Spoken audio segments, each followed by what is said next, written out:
So just the other day, I talked about stimulus and how some people could receive up to $30,000 in stimulus over the course of 5 years. That is a massive stimulus package.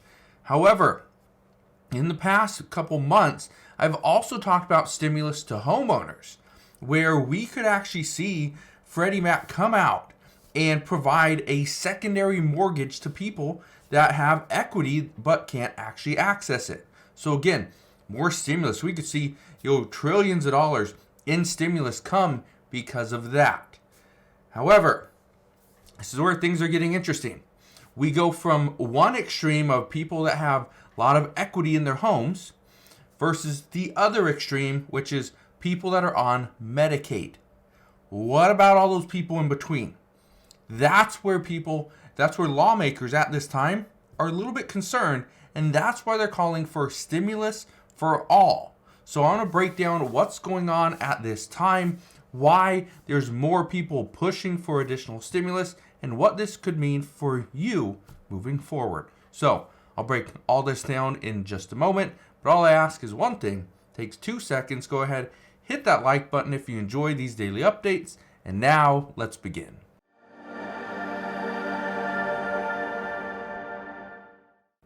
So why is there such a push for stimulus right now in 2024?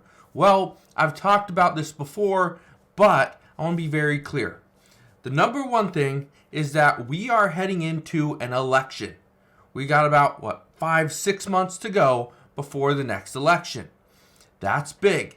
The second thing is we are now starting to get more and more updates and reports that the American people are broke. We don't have a lot of money in savings. We don't have a lot of, debt that is unused. We are going broke at a time when prices continue to rise on everything. Now, here's what the government has been trying to do. We have seen the federal government, specifically the Federal Reserve, they have been trying to bring down inflation, right, to 2%. That's their goal. Well, I've said this for, about a year. I don't see the Federal Reserve ever getting to just 2%. So they're fighting a fight that they may never win. Here's the problem. If they decide to stop and they decide to give in to the American people and provide additional help, they could cut interest rates, which makes it easier to go and borrow from banks. Right? Banks will continue to lend. That will be great. But again, it could create additional stimulus or additional inflation. But if we are now allowing people to go back to the banks, borrow from banks, it's going to stimulate the economy a little bit. But it's going to help those that are the middle income, the middle class people, and the upper class. The lower income earners, it doesn't help them because in most cases, they can't afford to go get a new loan. Or what are they going to go and get a loan for?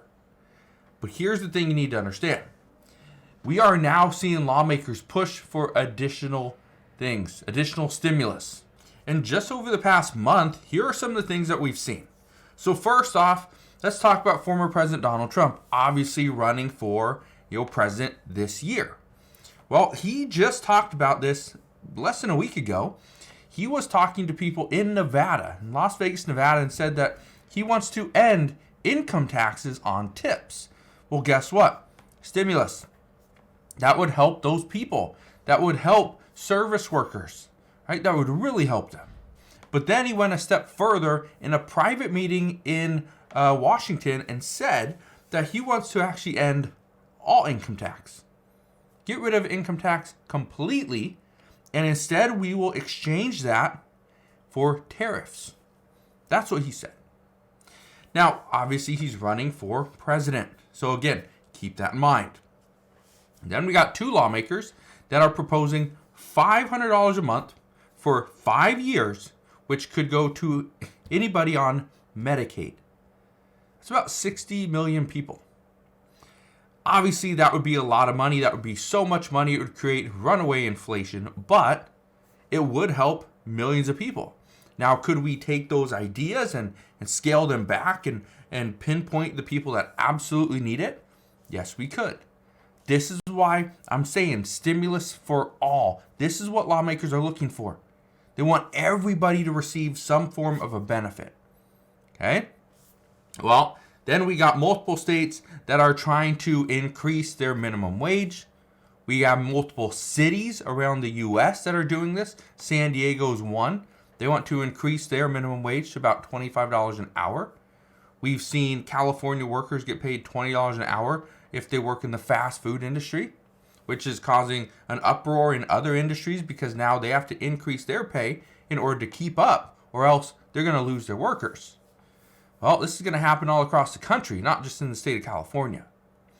Well, then we got California, who is worried about bringing more money in.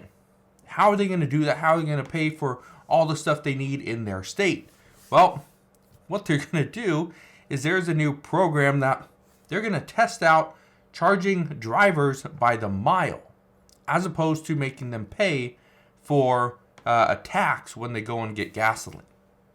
So here's the reason why I'm bringing all this up. It's an interesting time. We are about to see a push for more benefits to millions of people. But keep in mind who is pushing this stuff. Okay? Now, do I expect we're going to see a massive stimulus package from the federal government? Absolutely not. I don't see it happening. Here's what I do see happening. Could we see a change to our tax bracket? Could we see some form of a benefit when we file our taxes? Could we see an increase to the child tax credits? Right? Could we see all this stuff? Absolutely. Because that would help out parents. Could we see an increase to Social Security benefits? Potentially. We could also see that there's absolutely no chance of a decrease. Right? That could happen. Could we see changes to SNAP benefits, where you may see an increase to your benefits, or there may be a change to the policy and to the eligibility requirements where now more people are eligible, right? Maybe there's no work requirement there. Or again, the policies change. This is what I'm talking about. These are the changes that I see happening, because these are also the changes that people are discussing. But like what happened 2 years ago and even 4 years ago about this same time, we started to see more and more updates and more proposals right in the middle of the summer towards the election. So I still expect another month. The month of June is going to be, interesting, but it's not going to be, very, we're not going to see a lot of noise. But come July and August, we're going to see lawmakers pushing for everything. Because again, they're trying to win an election. So we'll see what happens moving forward. The one thing I can tell you and I can promise you is I will be here every step of the way, and I'll fill you in on all the latest news and updates. But as of today, that is what we know. So again, thank you guys for watching. Consider subscribing, and I'll see you guys on the next one.